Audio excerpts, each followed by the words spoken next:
Nam Ki-jun's hand froze over the keyboard. On screen 7, the new caregiver was singing to his daughter, a Korean lullaby with variations only his dead wife knew. He rewound the footage. Played it again. His pulse roared in his ears. Only 3 people knew that melody. 2 were dead. 1 was in his house. 12 hours earlier, Rachel Henderson had passed through 3 security checkpoints to enter the most dangerous home in Seoul. 20 armed guards.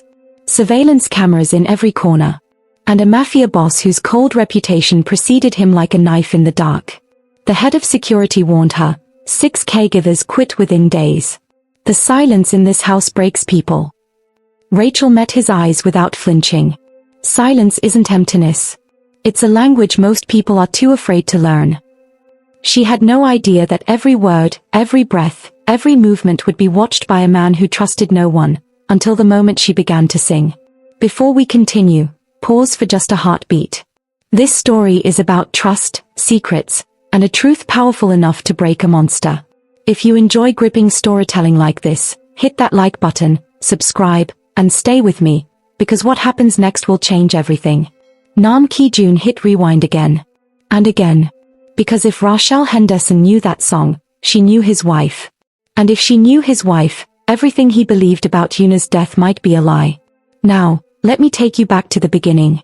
Rachel Henderson's taxi stopped 2 blocks from the actual gate because even Seoul cab drivers knew better than to get too close to the Nam estate.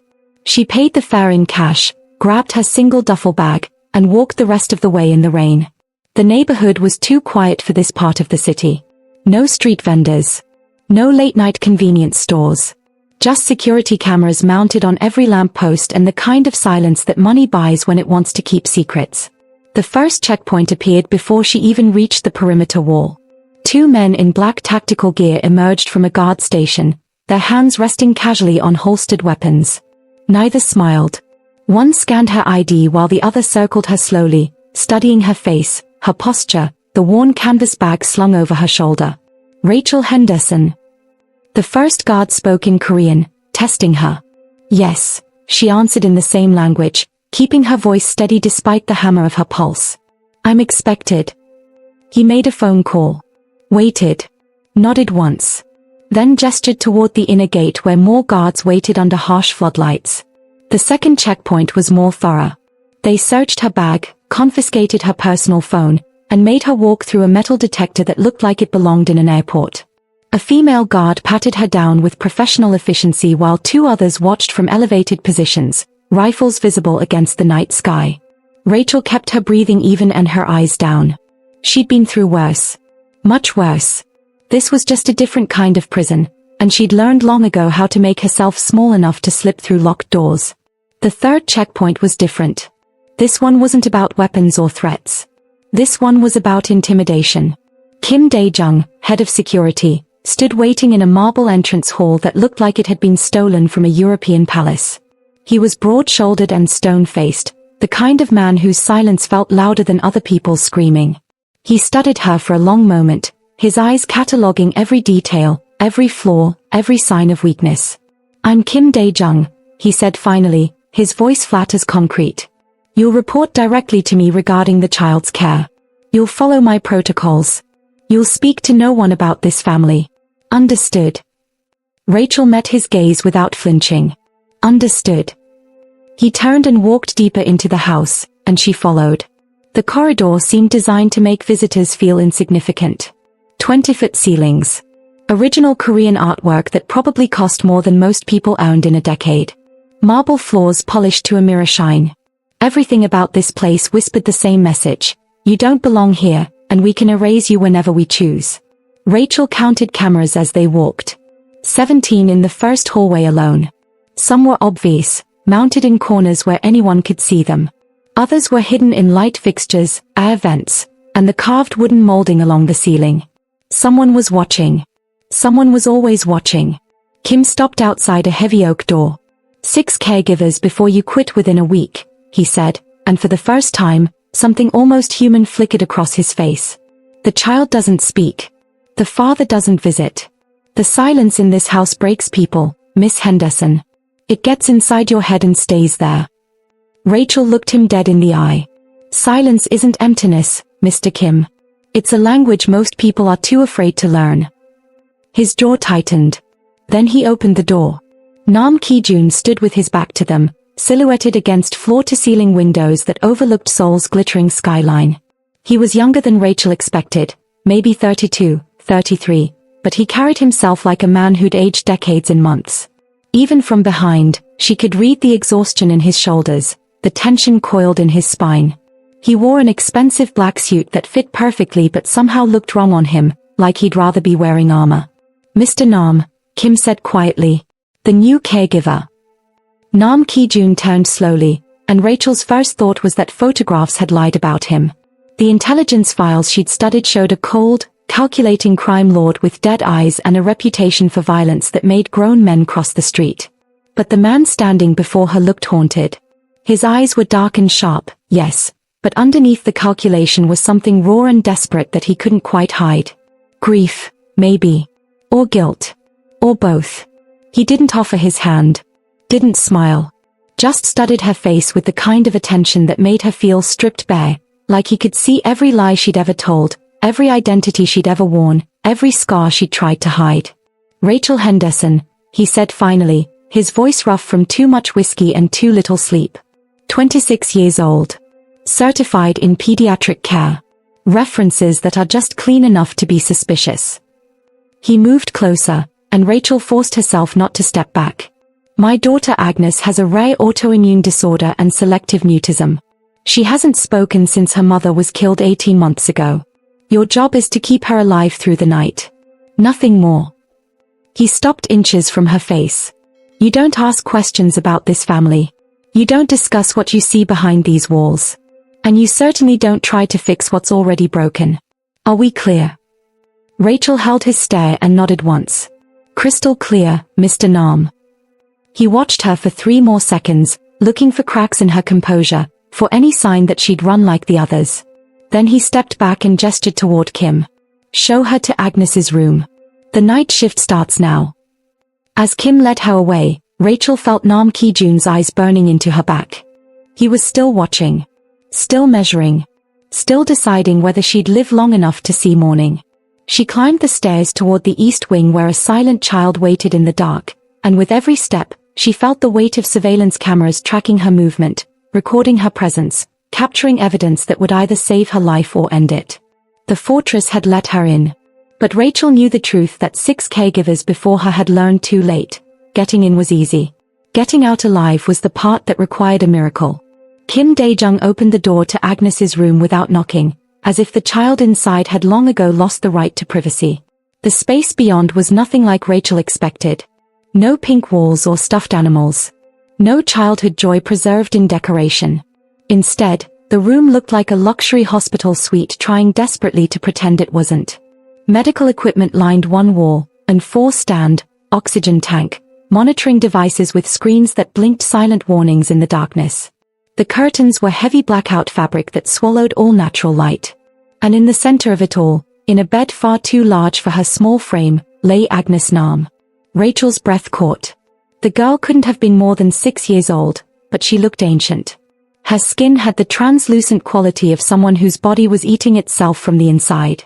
Dark circles ringed eyes that stared at the ceiling without blinking, without hope, without anything that resembled childhood wonder. Her black hair spread across the pillow like silk, the only beautiful thing left in a body that was clearly losing a war. She didn't turn when the door opened. Didn't acknowledge their presence. Just continued staring upward as if the answers to questions she could no longer ask were written in the shadows above her bed. She doesn't speak, Kim said, his voice dropping to something almost gentle. Hasn't said a word since the night her mother died. The doctors call it selective mutism triggered by acute psychological trauma. I call it a mercy. Some things are too terrible for a child to put into words. He gestured to a folder thick with medical documents on the bedside table. Her charts. Read them. Learn them. Her life depends on you understanding what's written there. Rachel moved closer to the bed, each step measured and quiet. Agnes's eyes tracked the movement finally, turning to study Rachel's face with an intensity that felt like being X-rayed. There was intelligence in that gaze, sharp, assessing, survival-hardened intelligence that no 6-year-old should possess. This child had watched her mother die. Had seen things that turned words into weapons too dangerous to speak. Rachel understood that kind of silence. She'd lived in it herself once, in rooms that smelled of fear and desperation, in the darkness before Una found her. "Hello, Agnes," Rachel whispered in Korean, keeping her voice soft as snow falling. "My name is Rachel. I'm going to take care of you tonight." The girl's eyes widened fractionally, surprise, perhaps, at hearing her mother's language instead of English. But she didn't respond. Didn't nod or shake her head. Just returned to staring at the ceiling as if Rachel had already ceased to exist. Kim cleared his throat. "She has medication every 4 hours. The schedule is in the folder. Don't deviate from it. Don't skip doses. Don't try to comfort her if she has nightmares. She doesn't like to be touched by strangers. And for God's sake, don't ask her questions. She won't answer, and trying only makes it worse." He paused at the door, his hand on the frame. "The panic button is on the wall by her bed. If anything goes wrong, anything at all, you press it. Security will be here in 30 seconds. Mr. Nam monitors these cameras personally." He glanced upward at the small black dome embedded in the corner of the ceiling. "He's probably watching right now. Don't disappoint him. The last caregiver who failed to follow protocol didn't get a second chance." The door closed with a soft click that sounded like a prison cell locking. Rachel was alone with the silent child and the man watching from wherever his surveillance room was hidden in this fortress of a house. She moved to the medical folder and opened it, her hands steady even as her heart broke with every page she turned. Autoimmune disorder, rare and aggressive. The technical language tried to hide the truth, but Rachel had studied enough medicine during her years in Una's care to understand what she was reading. Agnes's body was attacking itself, her immune system treating her own organs as foreign invaders. The inflammation was systemic, affecting her joints, her digestive system, her neurological function. Without the cocktail of immunosuppressants and steroids listed in her medication schedule, she'd be dead within weeks. Even with them, the prognosis was written in careful, clinical language that translated to one simple truth. This child was dying slowly, and modern medicine was only delaying the inevitable. But it was the psychological assessment that made Rachel's throat tighten. Post-traumatic stress disorder. Dissociative episodes.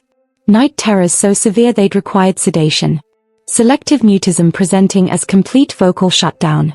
The doctor's notes described a child who had watched her mother's murder, described the blood, the screaming, the way Agnes had been found hours later curled beneath her mother's body, silent and unseeing. 18 months ago. 547 days of silence. No words. No tears. Just this terrible, profound quiet that was slowly suffocating whatever remained of the child she'd been before violence stole her voice. Rachel closed the folder and turned back to Agnes. The girl was watching her again, those ancient eyes studying Rachel's face with an expression that looked almost like recognition. Almost like hope. Almost like a question she couldn't form into words. "Are you here to save me, or are you just another person who will eventually leave?" Rachel sat down in the chair beside the bed, close enough to reach but careful not to touch. "I knew your mother," she whispered in Korean, so softly the cameras might not catch it. "She saved my life once. Now I'm here to save yours." Agnes's eyes filled with tears that didn't fall. Her lips parted slightly, forming a shape that might have been a word if sound had followed. But the silence held. The silence always held. And somewhere in the darkness, Nam Ki-jun watched his daughter cry without making a sound, while a stranger spoke the name of a ghost. Nam Ki-jun didn't sleep anymore. Not really. What he did instead was watch, endless hours in the surveillance room, monitoring feeds from 4 to 7 cameras strategically placed throughout the estate. Screen after screen flickered with empty hallways, silent rooms, and guards making their rounds with military precision. It was easier this way. Easier to observe his daughter's suffering from a distance than to stand in her doorway and see the accusation in her eyes, the unspoken question that followed him like a shadow. Why couldn't you save her mother? Tonight should have been no different. He'd watched Rachel Henderson move through Agnes's evening routine with the clinical detachment he'd perfected over 18 months. She'd changed the bedding, adjusted the medical equipment, checked vitals with practiced efficiency. Professional. Competent. Unremarkable. Exactly what he'd paid the agency to provide after the last caregiver had quit, citing unbearable atmosphere in her resignation email. Then Rachel began to sing. Nam Ki-jun's hand froze halfway to his whiskey glass. The melody drifting through the audio feed punched straight through his carefully constructed walls and wrapped around his throat like a wire. Jaljeo, ne sarung. Bilbito jamdul tite. Sleep well, my love. When even the stars fall asleep. His wife's lullaby. Not just any version, but Yuna's specific creation, the one she'd composed herself, blending a traditional Korean melody with variations she'd invented during her pregnancy. The way Rachel's voice rose on the third phrase, the slight pause before the chorus, the gentle humming underneath the words, it was identical. Impossible, but identical. Only 3 people had ever known that exact arrangement. Nam Ki-jun himself, who'd heard it 1,000 times. His mother, who'd wept the first time Yuna sang it to newborn Agnes. And Yuna, who'd been buried with that melody still on her lips 18 months ago when the Beck Syndicate's bullets had torn through her chest in the parking garage of Agnes's pediatric hospital. His finger jabbed the rewind button. The footage jumped backward 30 seconds and he watched again, leaning forward until his face was inches from the monitor. Rachel sat beside Agnes's bed, one hand gently stroking the child's hair, her expression serene and focused. She wasn't reading from notes. Wasn't checking her phone for lyrics. She sang from memory, from somewhere deep and practiced, as if she'd performed this lullaby hundreds of times before. Kumso Jesio Ioma Wa Chumtuo. Dance with Mima in your dreams. That line. Yuna had added that line specifically, changing the traditional lyrics because she'd known, even then, even before the diagnosis, that Agnes would need comfort in the dark. How could Rachel Henderson know that? How could a woman with a fabricated employment history and generic references know the private lullaby of a dead woman? Nam Ki-jun's hand trembled as he reached for his phone, then stopped. Calling security now would be premature. Reactive. He hadn't built an empire by acting on emotion. He'd built it by gathering information, identifying threats, and eliminating them with surgical precision. But his pulse hammered against his ribs and his jaw ached from clenching and he couldn't tear his eyes away from the screen where his daughter, his silent, broken daughter, was humming along. Agnes was humming. 547 days of silence, and now her small voice joined Rachel's, tentative and fragile but unmistakably there. The medical reports had said selective mutism triggered by trauma, compounded by chronic pain and the fear that speaking would somehow make the bad things permanent. Yet here she was, making sound, responding to a stranger who somehow wasn't a stranger at all. He rewound again. Watched Rachel's lips form the Korean words with perfect pronunciation, no trace of an American accent despite her personnel file claiming she'd never lived abroad. Watched her hands move through a gentle rhythm pattern against Agnes's back, a traditional Korean touch technique his own mother had used when he was feverish as a child. Nothing in Rachel's background check had mentioned Korean language skills. Nothing had mentioned cultural knowledge. Nothing had explained how she could walk into his home and immediately access the most intimate corners of his family's private world. Nam Ki-jun opened his laptop and typed rapidly, copying the video timestamp and flagging it for his intelligence team. Then he pulled up Rachel's file again, reading between the lines of carefully manufactured normalcy. Employment gaps explained away with vague consulting work. Previous addresses that checked out but felt hollow, like stage props in a play. References who existed but provided suspiciously generic praise. It was a good cover, good enough to pass standard agency screening, but now that he was looking for the cracks, they were everywhere. His phone buzzed. A text from Kim Dae-jung, his head of security. Boss, you seeing this? Want me to pull her out?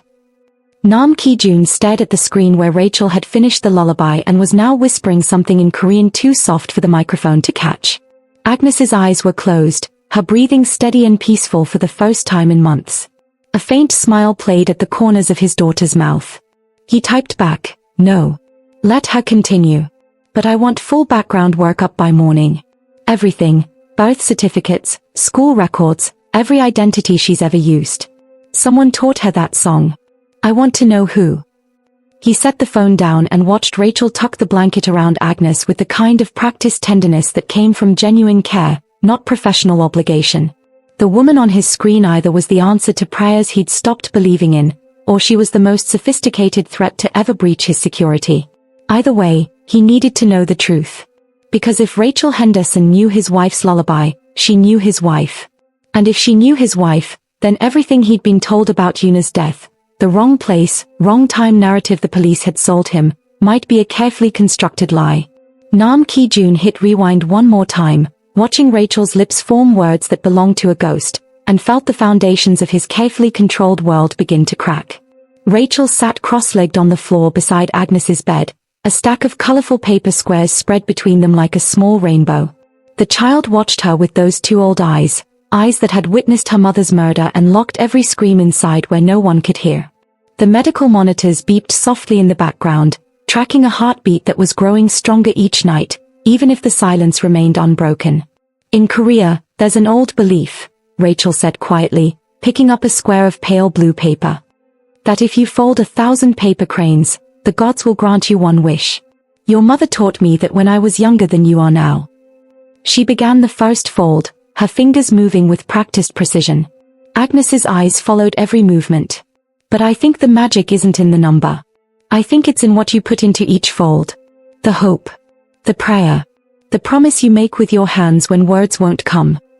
She creased the paper with care, transforming the flat square into something with dimension, with wings, with possibility. This one is for hope, Rachel whispered, her voice carrying the weight of a secret covenant. Hope that tomorrow will be gentler than today. Hope that the fear living in your chest will get smaller, even if it never fully disappears. She placed the finished crane in Agnes's small palm. The girl's fingers closed around it immediately, holding it like it might fly away if she wasn't careful. On screen 9, Nam Ki-jun leaned closer to his monitor. He'd been watching for 40 minutes, and something about this scene made his throat tight. Rachel wasn't performing therapy. She was performing something older, something his grandmother had done with his mother, something Yuna had tried to do with Agnes before the bullets tore through their car and painted the interior red. Rachel reached for a green square next. Boats are for courage, she said, beginning a different series of folds. Not the courage to fight, but the courage to float when the water gets rough. To trust that even when you can't see the shore, the current will carry you somewhere safe. Her hands moved like they were choreographing a dance. Valley fold. Mountain fold. Inside reverse fold. The paper transformed into a small vessel with clean lines and a sturdy hull. Your Iyama used to make these and float them in the bath when she was sad. Did she ever tell you that? Agnes shook her head slowly, but her eyes were shining with something that looked dangerously close to tears. She'd whisper her worries into the boat, then watch it sail away. She said some sadness is too heavy to carry, so you have to let the water take it for a while. Rachel set the boat on the nightstand where Agnes could see it. The girl reached out and touched its pointed bow with one finger, tracing the edge like she was reading Braille. And flowers, Rachel continued, selecting a pink square that matched the cherry blossoms painted on Agnes's bedroom wall. Flowers are for healing. Not the kind of healing that happens in hospitals with medicine and machines. The kind that happens here. She touched Agnes's chest gently, right over her heart. The kind that blooms slowly, one petal at a time, until you realize you can breathe a little easier than you could yesterday. The lotus flower took shape beneath her fingers. Petal by petal. Layer by layer. Each fold deliberate and tender. Your mother made me a lotus once, Rachel said, and her voice carried the texture of old grief worn smooth by time. I was in a dark place. A place where I thought I'd never see light again. She found me there, pulled me out, and gave me this. She held up the finished flower, its light petals unfurling like a prayer. She told me, even flowers that grow in mud can be beautiful. Especially flowers that grow in mud.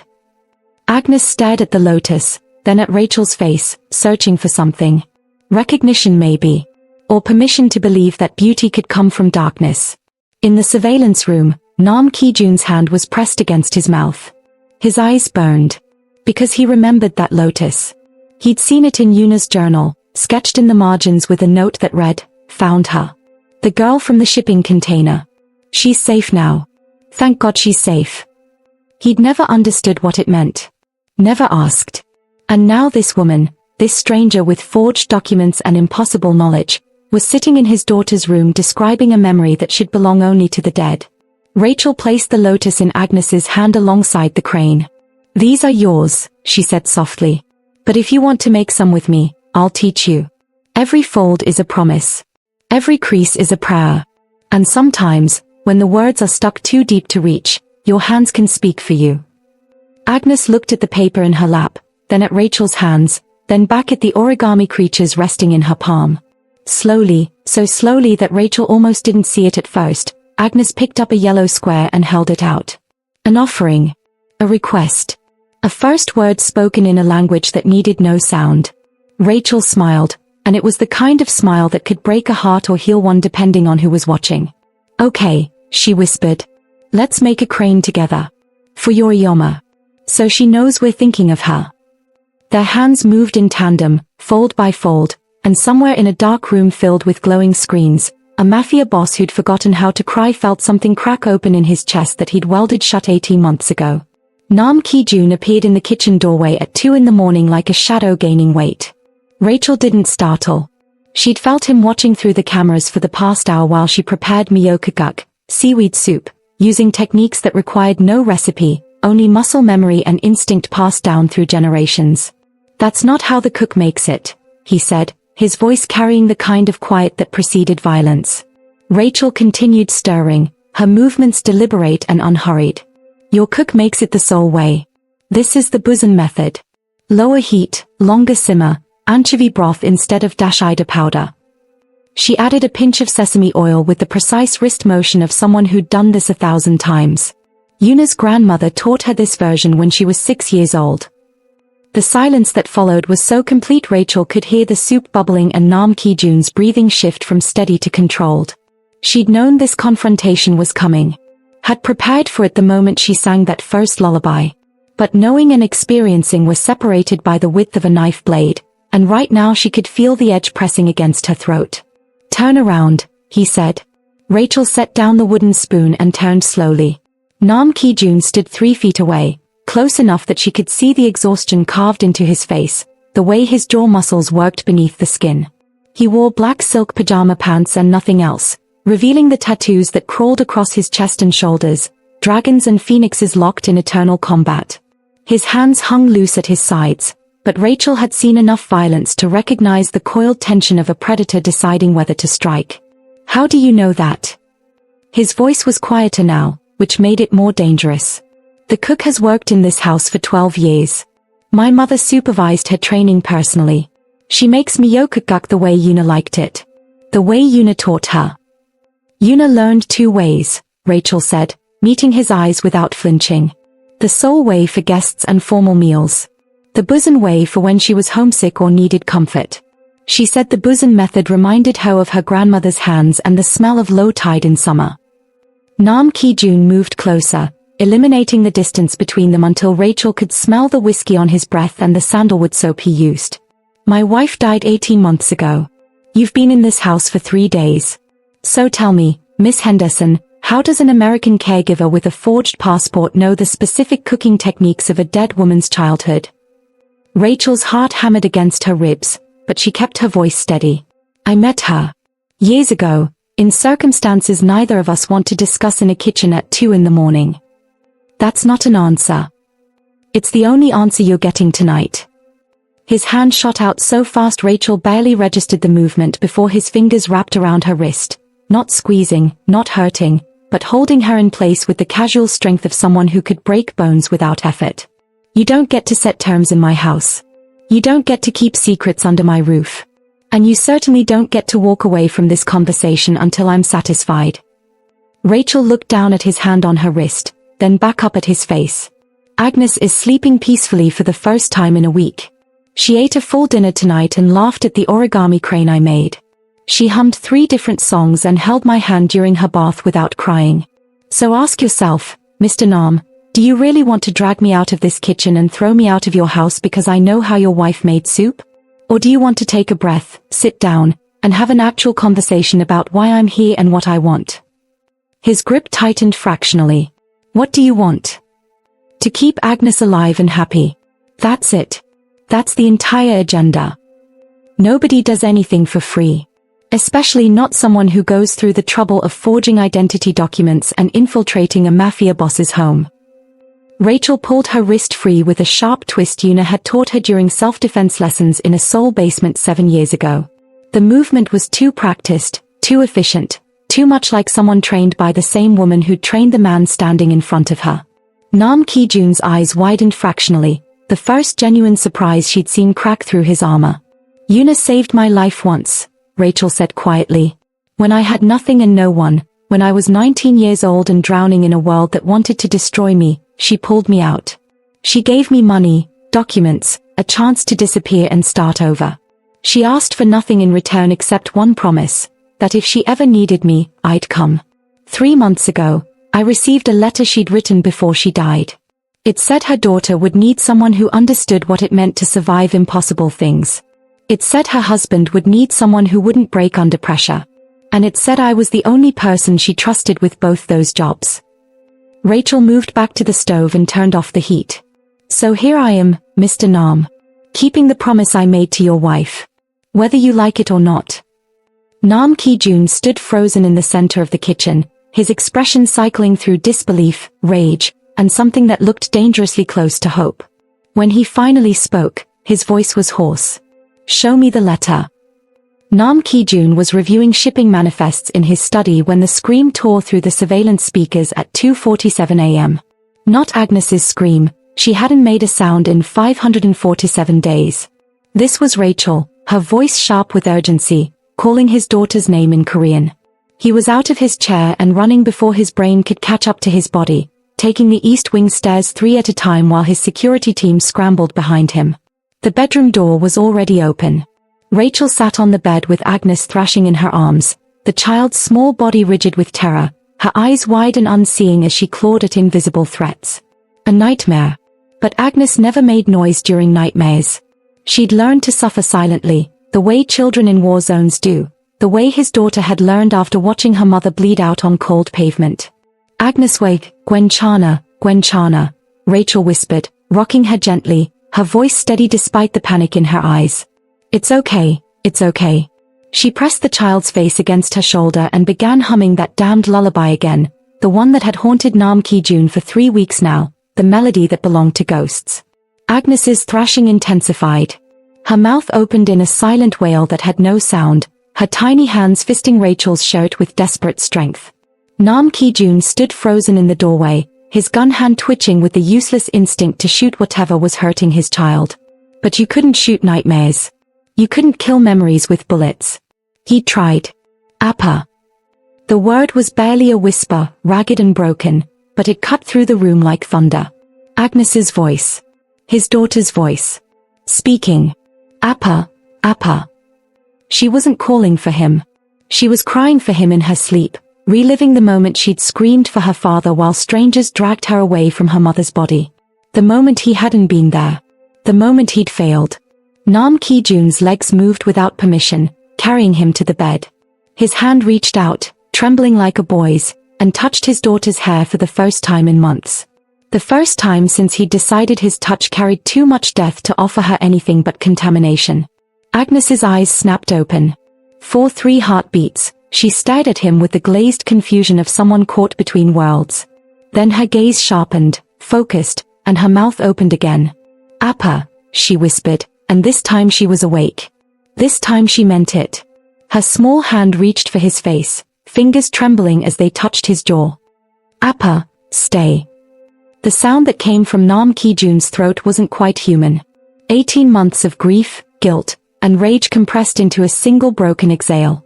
He gathered his daughter into his arms, carefully, so carefully, as if she were made of paper, and buried his face in her hair. She smelled like the honey soap Rachel used and the herbal medicine packets his mother used to make. She smelled alive. "I'm here," he managed, his voice raw. "I'm right here, baby.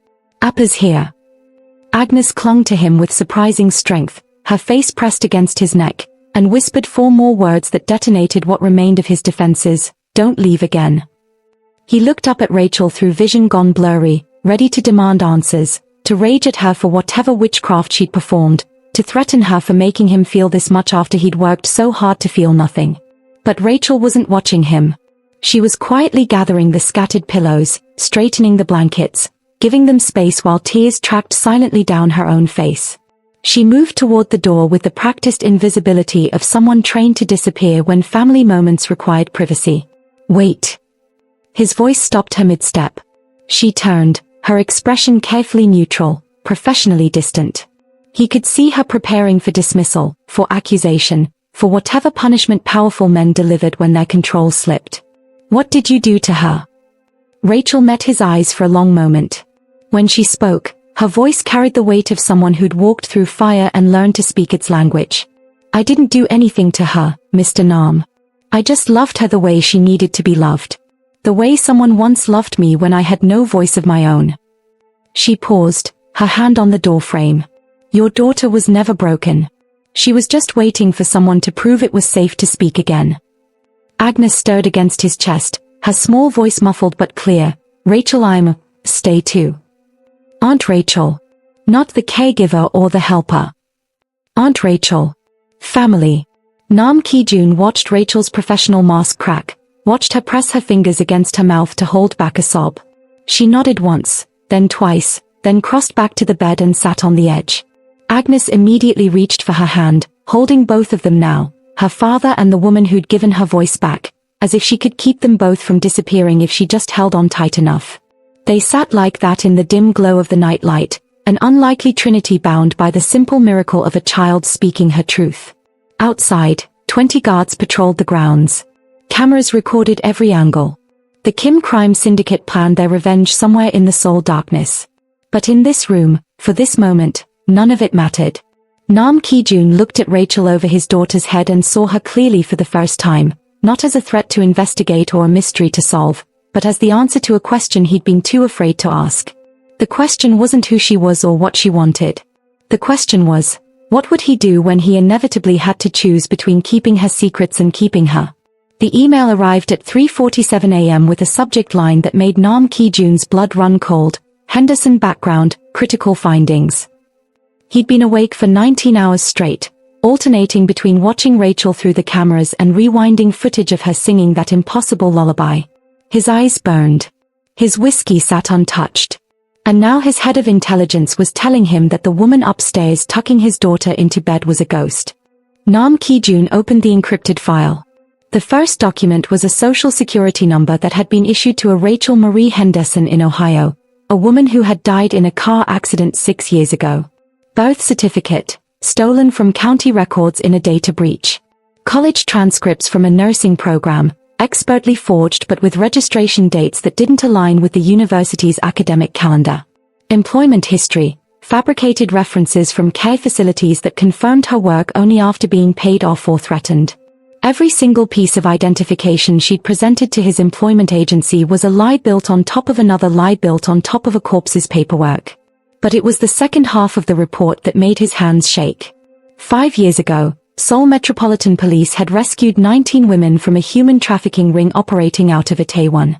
The operation had been brutal, forced labor, debt bondage, passport confiscation, the kind of evil that made even hardened detectives quit the force. One of the survivors had been listed only as Subject 14 in the official reports because she'd refused to give her real name, terrified that her traffickers would find her family. The case file included a single photograph taken at the hospital, a young black woman with hollowed eyes and bruises around her wrists, staring at the camera like she'd already died inside. The facial recognition software had matched that photograph to Rachel Henderson with 97% certainty. Nam Ki-jun stared at the image for a full minute, his mind racing through implications like bullets through glass. Rachel had been trafficked in Seoul. His wife Yuna had been heavily involved in anti-trafficking advocacy work before her death, even funding safe houses through anonymous donations.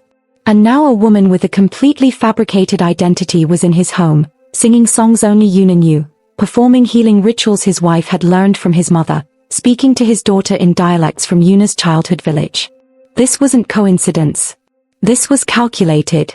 He checked the camera feed. Rachel was asleep in the chair beside Agnes's bed, her hand still holding his daughter's even in sleep. Agnes looked peaceful, her breathing steady, a slight smile on her face that hadn't existed before this woman arrived. Nam Ki-jun made his decision. He sent a single text message to Kim Dae-jung, "Bring her to my study. Now. Don't wake the child."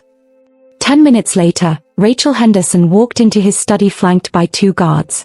She was still in her scrubs, her hair pulled back, exhaustion written across her face.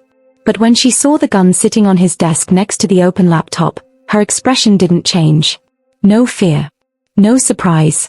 Just a bone-deep weariness that told him she'd been expecting this moment since the day she arrived. Nam Ki-jun gestured to the chair across from him. Sit. She sat a day. He turned the laptop around so she could see her own face staring back. The hospital photograph, the forged documents, the trafficking case file. I'm going to ask you questions. You're going to answer them truthfully. And if I think you're lying to me, even once, I will have you arrested and deported within the hour. My daughter will wake up tomorrow and you'll be gone, and I'll tell her you abandoned her just like everyone else. Do you understand?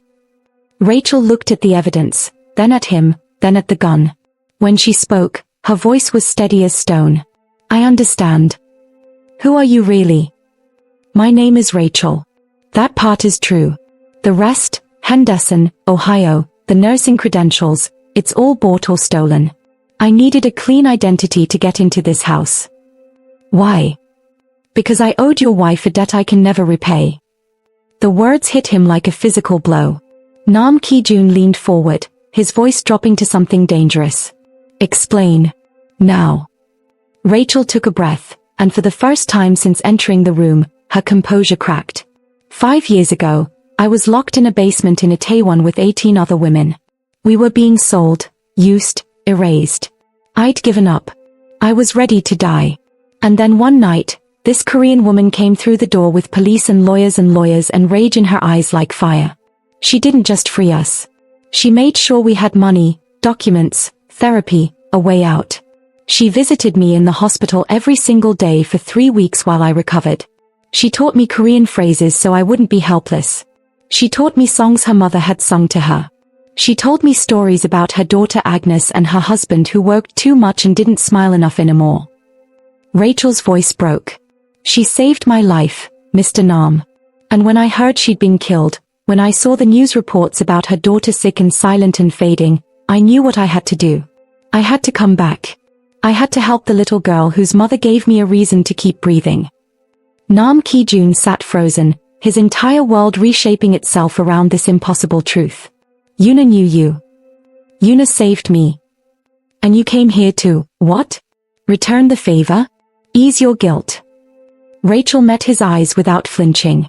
I came here because your daughter is dying of silence, and I'm the only person left alive who remembers her mother's voice. The room fell into suffocating quiet.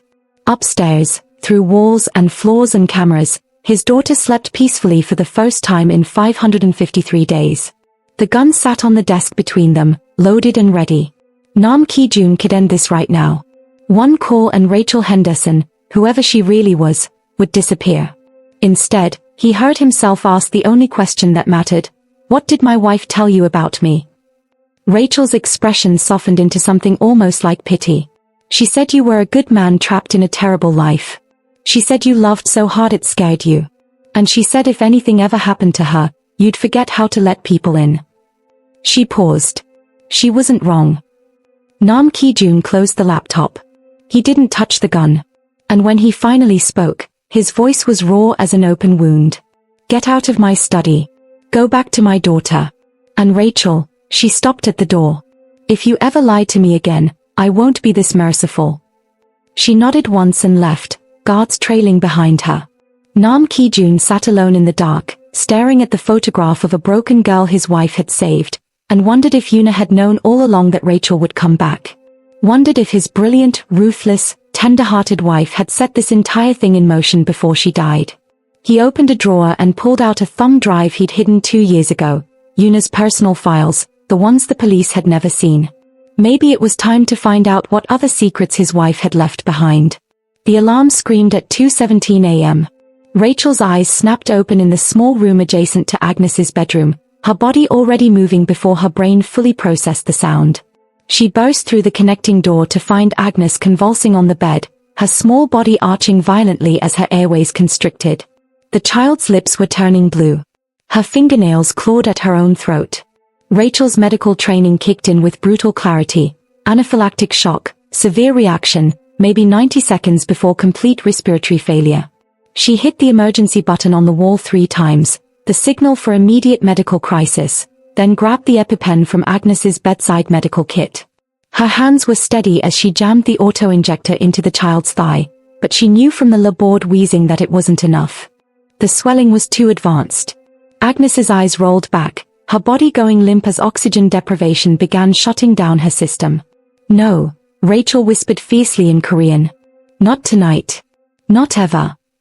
She pulled Agnes upright, supporting the child's head as she began the traditional Korean pressure point technique Yuna had taught her years ago in a cramped apartment in Seoul's Itaewon district. 2 fingers pressed firmly below the collarbone. Circular pressure at the base of the throat. Gentle but insistent massage along the lymphatic pathways. "Breathe with me, baby. Breathe with me like we practiced." The door exploded open. Guards flooded in, followed by Dr. Park, the estate physician who looked like he'd been yanked from sleep. His face went white when he saw Agnes's color. "We need to intubate immediately. Get me the..." "Wait," Rachel commanded, her voice cutting through the chaos with unexpected authority. She positioned Agnes's head at a specific angle, her fingers finding the exact meridian points Yuna had shown her, the ancient healing technique passed down through generations of Korean women. She pressed harder, speaking in low, rhythmic Korean, a healing chant that felt like prayer and medicine combined. "Nam Agnes, you listen to your IMO. Your mother is watching. Your Appa needs you. Come back. Come back to us now." Dr. Park reached for the intubation equipment, but Rachel's next words stopped him cold. "If you put that tube down her throat right now, you'll trigger another spasm and kill her. Give me 30 seconds. Something in her voice, the absolute certainty, the unwavering focus, made him hesitate. 20 seconds. Agnes's chest barely moved. Rachel adjusted her grip, finding the pressure points at the base of the skull, the ones Yuna had used when Rachel herself had nearly died in a trafficking house, when breathing had felt like swallowing broken glass. She pressed and released in the ancient pattern, her lips moving in whispered Korean that sounded like Yuna's voice channeling through her. "Breathe in. Hold. Release. Breathe in. Hold. Release." 10 seconds. Dr. Park's hand tightened on the intubation tube. Then Agnes gasped. A horrible, rattling, beautiful gasp that pulled air into collapsing lungs. Her chest expanded. Her lips began losing their blue tint. Rachel didn't stop the pressure point technique, didn't stop the whispered Korean healing words, didn't stop the gentle rocking motion that mimicked a mother's comfort. Agnes gasped again, this time deeper, her small hand suddenly gripping Rachel's wrist with desperate strength. "That's it, baby. That's it. You're back. You're here. I've got you." Dr. Park stared like he'd witnessed a medical impossibility. The guards stood frozen in the doorway. And in the corner of the room, where shadows met light, Nam Ki-jun materialized like a ghost who'd finally learned to walk among the living. Rachel hadn't heard him enter. Hadn't known he was there until his voice cut through the room like shattered glass. "Everyone out. Now." The guards didn't question. Dr. Park opened his mouth to protest medical protocol, saw the look on Nam Ki-jun's face, and wisely chose silence. Within seconds, the room emptied until only 3 people remained, a Mafia boss who looked like he'd aged 10 years in 10 minutes, a caregiver with tears streaming down her face, and a child who was breathing in painful, precious gulps. Nam Ki-jun moved toward the bed with the careful steps of a man approaching something sacred he was terrified to break. His hands trembled. His jaw worked like he was chewing words he didn't know how to say.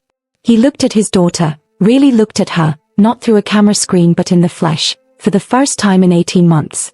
Then he looked at Rachel. His eyes were raw with something that might have been gratitude or grief or both. That technique. Those words. Where did you learn them? Rachel met his stare without flinching, still holding Agnes close, still maintaining the gentle pressure points. Her voice was steady despite the tears. From someone who loved you both more than her own life. From someone who made me promise that if anything ever happened to her, I would come back. I would find you. I would protect what she couldn't save. The silence that followed was deafening. Nam Ki-jun's hand reached out, hovering inches from Agnes's hair, shaking so badly he couldn't complete the gesture. So Rachel did it for him. She took his hand in hers and placed it gently on his daughter's head. Agnes stared at her father's touch, her eyes fluttering open to see him there, truly there, for the first time since her mother died. "Appa," she whispered. And Nam Ki-jun broke.